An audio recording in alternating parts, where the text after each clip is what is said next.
Hey guys, welcome back, and for this video I'm going to show you how to add everyone to a channel in Slack. First, what we want to do is go to any channel that you like. So as you can see, when I click on this, I click on view channels. So the members are only two, where in this case I have three members, all in all members in my Slack. So if you want to add everyone or any remaining members, just right click on that channel, click on view channel details, go to members, and then click on add people. Then just type in their names. Then once that's done, just click on that, and boom, they are now added. Now, if you want to create a new channel and automatically add everyone there, just need to go to channels right here, click on the channel, hover to create, and then click on create channel.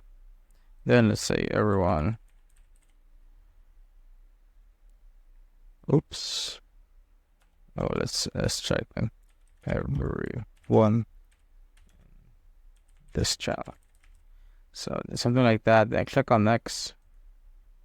So here, public anyone in the workspace, or private, so just set it to public. Once that's done, this will prompt us to pick here, add only specific people or add all three members. So this is how you add all the members, by clicking on the first option right here. Then just click on add, and boom, we are now done. And that's it, guys. If you have found this video helpful, simply leave a like below or subscribe because it helps reach more people. See you on the next one.